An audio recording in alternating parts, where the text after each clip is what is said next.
There is a manila folder sitting on my kitchen counter. It is plain. No label. Slightly worn at the corners from the one time I carried it across town to my attorney's office and back. Inside it is a single page, a copy of a recorded deed from Hamilton County, Ohio. Property address, 4 Birchwood Lane, Loveland, Ohio. Recording date, November 18, 2016. Owner of record, Eleanor Marie Voss. Just my name. Only my name. I moved that folder twice in 9 years. The first time was from the filing cabinet in my home office to the kitchen drawer, the week before Garrett moved in June of 2019. I moved it because I did not want him to find it by accident, before I had decided how I wanted that conversation to go. I moved it the second time on the morning of December 21, 2021, from the kitchen drawer to the counter, where it sat all day while I made the appetizers and set the table and hung the last of the Christmas garland on the mantel. I knew, when I moved it the second time, that the evening was going to require it. I have always been good at knowing when a closing is coming. I am Eleanor Voss. I am 36 years old. And this is the story of 9 years of being treated as the help in my own house, and the night a single page of paper said everything I had never bothered to say myself. Let me start where it actually started, which is not with the marriage and not with Roberta. It starts with a number, $800 a month. That is what I began saving in August of 2012, at 24 years old, on a salary of $52,000 a year, working as a junior acquisitions analyst at a mid-size commercial real estate firm in Cincinnati. I had a shared apartment, a 2009 Honda Civic with a dent in the rear bumper, and a spreadsheet that I updated every 2 weeks with the precision of someone who had grown up without enough and intended to make sure she never ended up back there. I want to explain what I did for a living because it matters to everything that comes after. A property acquisitions analyst studies markets. She identifies where value is going before it arrives, which neighborhoods are 2 years away from becoming desirable, which corridors are about to attract commercial tenants, which zip codes have the school ratings and commuter profiles and demographic patterns that precede appreciation. I was good at this job. I was good at it because I paid attention and because I did not allow myself the luxury of wishful thinking. A property is worth what it is worth. The numbers either work or they do not. In the spring of 2014, the numbers worked on a duplex in Norwood, a Cincinnati neighborhood that was at the beginning of its first cycle of meaningful reinvestment. Purchase price, $118,000. I put 10% down, $14,000 from the account I had been filling for 2 years. I qualified for an FHA investor loan. I rented both units within 6 weeks. Monthly cash flow after mortgage and expenses, $310. I told no one except my attorney, a methodical woman named Helen Park who did not ask unnecessary questions and charged a fair rate. $310 a month is not a fortune, but it is a beginning, and I have always been more interested in beginnings than in fortunes.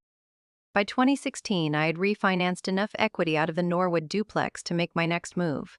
I had been watching Loveland, a quiet suburb east of Cincinnati, excellent school ratings, a commuter profile that I believed would only strengthen as the city's eastern corridor filled in. I found a 4-bedroom Craftsman on Birchwood Lane. The sellers were motivated. The house needed work, the kind of work that discourages most buyers and does not discourage me. I paid $224,000. I put 20% down. I spent 8 months renovating it on weekends. I did the painting myself, the fixture work, the finish carpentry where I could manage it. I hired a licensed contractor for the structural work and the kitchen. I moved in at the end of 2016. The house, once finished, appraised at $310,000. It was the most beautiful thing I had ever owned. My name, only my name, went on the deed. I am telling you this in the order it happened because the order matters. The house came first. The house was mine before any of what followed. Mine before the marriage, before Garrett, before the first Christmas gathering and the first plate pushed in my direction, and the first time his mother gestured toward me from across the room and called me the help. I want you to hold that timeline, because Roberta never did. Roberta assumed. She assumed the way people assume when they have never had to think carefully about whose name is on what.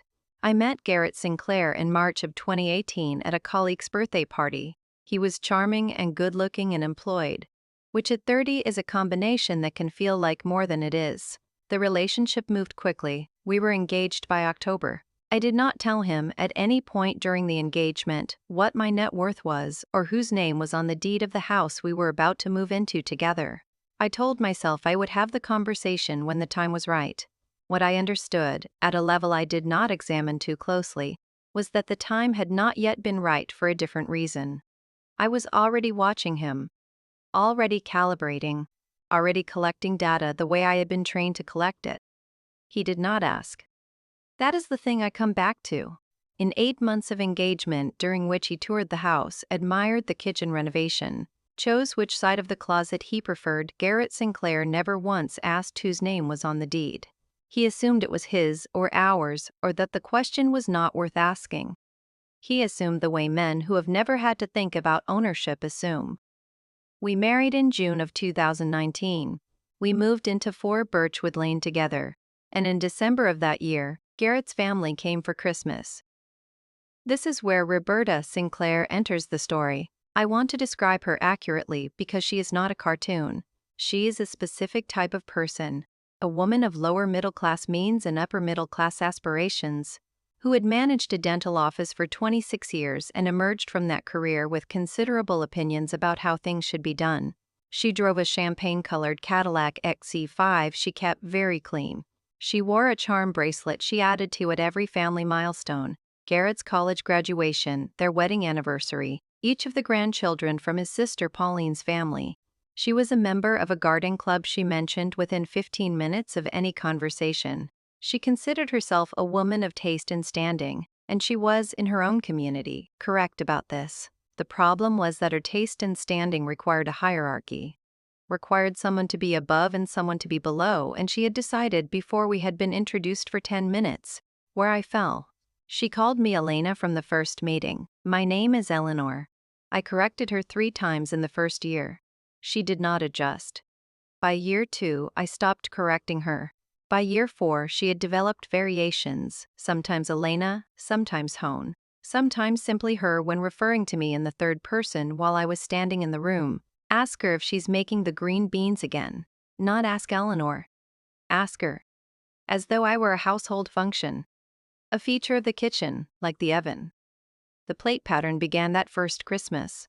I had made dinner for 11 people, the full production, because I am the kind of person who, when I commit to something, commits completely. When the meal was finished, Roberta pushed her plate toward the center of the table with the certainty of a woman who has never cleared her own place at someone else's gathering and does not plan to begin. Maurice did the same. Pauline did the same. No one said please, no one said thank you. The plates moved toward me the way water finds the lowest point in a room. I cleared them. I went to the kitchen. I started the coffee. This happened at every gathering. Christmas, Easter, Thanksgiving when it was our rotation. 41 meals over 9 years. 41 sets of plates. I have never counted the hours. I've occasionally counted the dollars, the food, the wine, the flowers I ordered every December for the centerpiece, the small upgrades I made before each Christmas, so the house looked right, so the house was worthy of being hosted in. Approximately $27,000 over 9 years by my conservative estimate. Not once did I submit a receipt. Not once did Garrett offer to split the cost. Not once did Roberta set foot in that kitchen with intent to help. In December of 2019, the same Christmas as the first plate ritual, Roberta arrived with a friend from her garden club. The woman's name was Sylvia. Roberta had not mentioned she was bringing a guest. She introduced Sylvia to Garrett in the foyer with warmth and ceremony, and then she gestured toward the kitchen, where I was arranging a tray of appetizers, and she said, brightly, pleasantly, with the tone of someone who believed she was paying a compliment, "And we have help this year, so it should all run smoothly." I heard it from the kitchen. Garrett heard it from the foyer. Garrett said nothing. That night, when the guests had gone and we were loading the dishwasher, I told him what she had said. He said, "She didn't mean it like that. You know how she is. Just let it go." He said it with the particular wariness of a man who had been letting things go his entire life and had mistaken that for reasonableness. I let it go. I filed it. If you have ever been in a marriage where you were the only one willing to say the thing that needed to be said, you already understand what I am describing. Drop a comment. Tell me how long you waited, because I know from the messages this channel receives that the waiting is the universal part. Not the cruelty, not the payoff, but the waiting and the calculating, and the decision to spend your energy on something more useful than confrontation. If the story is finding you at the right moment, subscribe. There is a new one here every week for the woman who decided that building was better than fighting. In 2021, Roberta made her most confident move. We were at Easter brunch, my table, my house, my food. And she addressed Garrett directly with a suggestion about the living room. She said the gray paint was cold. She said he should look into it. She said it the way you say something about a communal space, a place subject to family input, a room that belongs to the conversation rather than to any individual. She did not look at me when she said it. She was speaking to her son about a wall in a house whose ownership she had never once considered examining. Garrett told me afterward that his mother just had opinions. He asked me why I made everything so hard. I did not repaint the living room. In 2022 at Christmas, Pauline's husband asked me what I did for work. It was, genuinely, a friendly question. He was making conversation, filling the space between courses, doing what people do at tables. Before I could answer, Roberta said, "She does something with properties. Renting, I think. It's a bit here and there." She said it with the tolerant vagueness of someone who has listened to an explanation they did not find interesting and has since simplified it to nothing. She was describing a woman who owned 7 properties across 2 states with a combined equity position approaching $1.5 million. A bit here and there. She was sincere. That is what I want you to understand. She was entirely, genuinely sincere. I looked at Pauline's husband. I said, "Property investment and portfolio management." He nodded and asked a follow-up question, and we had a brief, pleasant conversation about the Ohio real estate market. Roberta had already turned back to her other conversation. She did not register that an answer had been given. I should tell you what I was building during these years, because the table setting and the plate clearing is only one layer of the story. The other layer is the spreadsheet. The acquisitions. In 2020, I purchased a small commercial unit in Covington, Kentucky, $167,000, fully leased within 3 months. In 2021, a 3-unit residential building in the Oakley neighborhood of Cincinnati, $340,000, financed in part through equity refinanced out of Norwood and Loveland. In 2022, a single-family rental in Blue Ash, $298,000. Each acquisition was researched the same way I had been trained to research them: market cycles, demographic data, school ratings, commuter corridors, the specific signals that precede value movement. I was not lucky. I was systematic. By the end of 2023, I had 6 properties and a 7th under contract. My portfolio was generating approximately $9,400 per month in gross rental income. Net cash flow after debt service and expenses was approximately $4,100 per month. Garrett did not know any of this. I had never lied to him. I had simply not explained, and he had not asked. And I had learned in the first 2 years of marriage that he was not a man who asked questions he did not want to know the answers to. I need to tell you about February of 2023. It is the part of this story I do not narrate easily, but it belongs here because it is the real cost, not the $27,000 in hosting expenses, not the 9 years of being called Elena, not the 41 sets of plates. The real cost is this. My mother spent 3 Christmases alone in the years before she died because Roberta had colonized the holiday calendar. My mother was a quiet woman who did not push.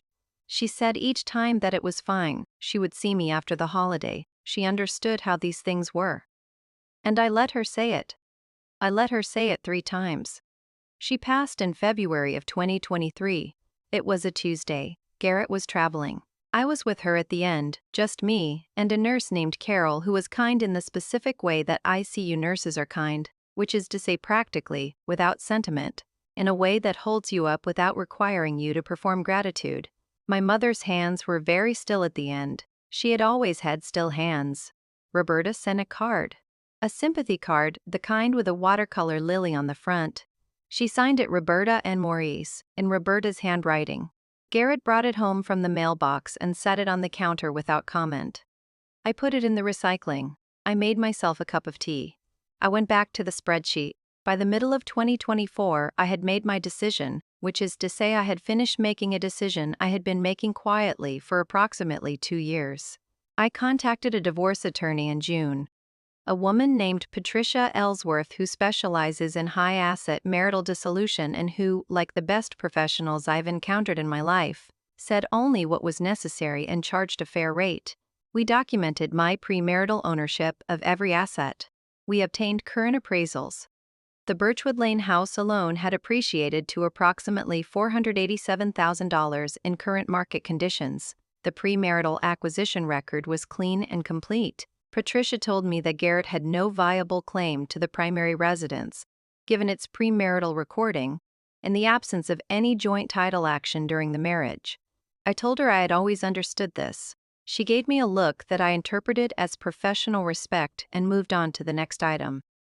I served Garrett with divorce papers in early December of 2024. His reaction moved through shock, then anger.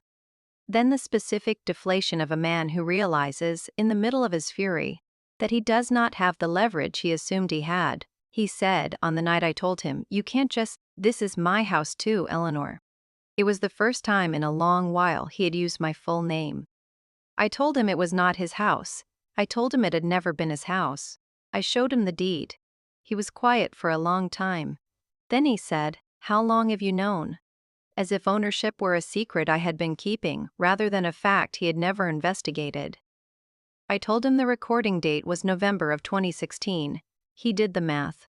He said nothing else that night.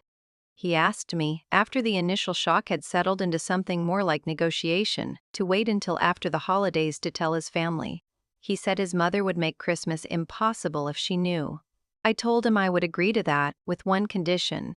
If Roberta made any remark about the house, about who should keep it, about what Garrett was entitled to, I was going to produce the deed.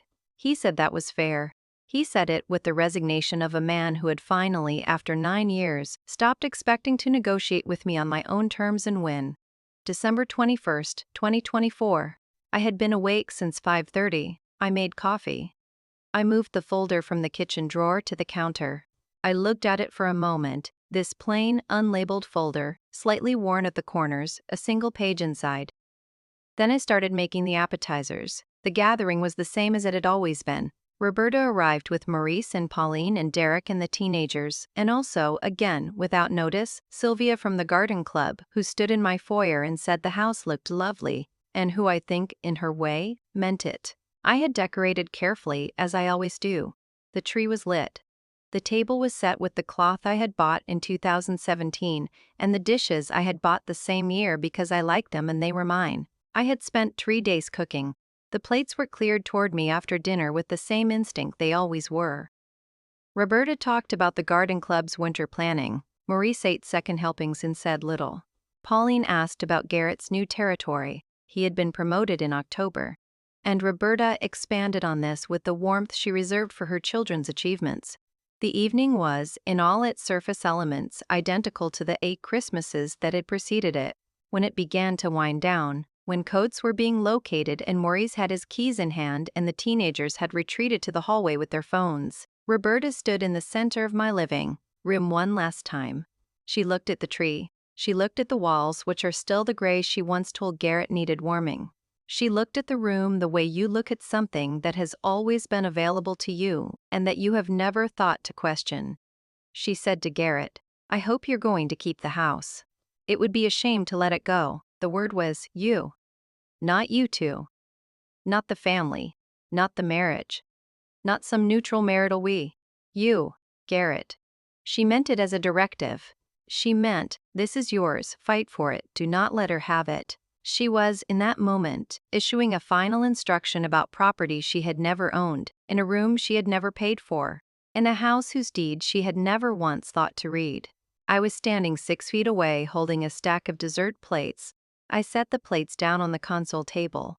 I walked to the kitchen. The room continued behind me, the low hum of goodbye conversation, the sound of a chair pushed back, Pauline saying something to Derek about the drive home. I was gone for perhaps 45 seconds. I opened the kitchen drawer, I took out the folder. I walked back into the foyer. I opened the folder. I removed the single page. I crossed the room and held it out to Roberta. I said, "The house isn't part of the settlement, Roberta. It was mine before I met Garrett. My name only. It'll stay mine." She took the page because I was holding it out and there was nothing else to do with your hands in that moment. She is not a stupid woman. She managed an office for 26 years. She reads documents. She read this one twice. Slowly. Her eyes went to the recording date. They went to the name line. They came back to the recording date. She looked up. She said to Garrett, "I don't understand. What do you mean it's her house?" Her house. Even then. Even holding the document. She addressed it to her son in the third person, as though I required translation. Garrett said, quietly, to the floor, "It's her house, Mom. It's always been her house." The room went still. Maurice had lowered his car keys. Pauline was motionless in the way that people are motionless when they are processing something they did not expect and are not yet sure how to hold. Derek was looking at the middle distance with the practiced neutrality of a man who had spent years learning to weather Sinclair family moments. Sylvia from the garden club was holding her handbag with both hands. The silence was 7 seconds. I counted them without meaning to. It is a habit from the OR of real estate closings, that impulse to measure the pause, to know whether the quiet means someone is thinking or someone is finished. Pauline said slowly, as though working through it aloud, "You bought this house before you and Garrett." 2 years before, I said. 2216.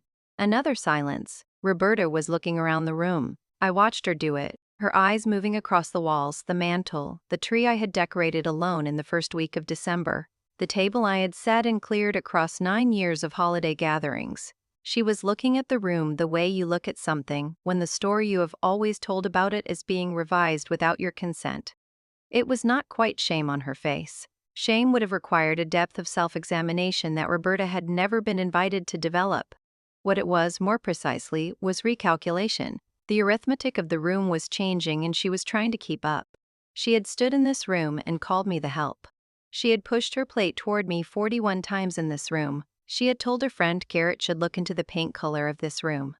She had described my work as a bit here and there in this room. She had appeared in 11 Facebook photos taken in this room without once naming the woman who owned it. And she was realizing, standing in the foyer with the deed in her hand, that every one of those things had happened in a house that had always, before and throughout and after, been mine. Sylvia, from the garden club, looked at her handbag. She looked at me. She said, "I think I'll get my coat." She did not look at Roberta as she said it. I took the D page back. I slid it into the folder. I said, "Drive safely, the roads are icy past the interchange." I walked to the front door. I opened it. I held it. I waited. I waited. I was not smiling. I was not gloating. I am not built for gloating and I do not find it interesting. I was a woman standing in the doorway of her own house, holding the door open, waiting for her guests to leave. That is all. That is the whole of it. Maurice went first. He had not spoken since the deed appeared. Not one word, not one question. His car keys loose in his hand. Pauline and Derek went next, quietly, with a look exchanged between them as they passed me that I understood but did not engage with. The teenagers, already in their coats, already looking at their phones, unbothered in the magnificent way teenagers are unbothered by adult reckonings they don't have the context for. Sylvia, who moved past me with her head slightly down and said, at a low volume, "Thank you for a lovely evening, Eleanor." She used my full name. It was the first time she had used it. Roberta went second to last. She did not look at me as she passed. She pulled her coat tighter. The wool coat she had hung on my coat rack 41 times, and she walked down the front steps without a word. She did not say goodbye.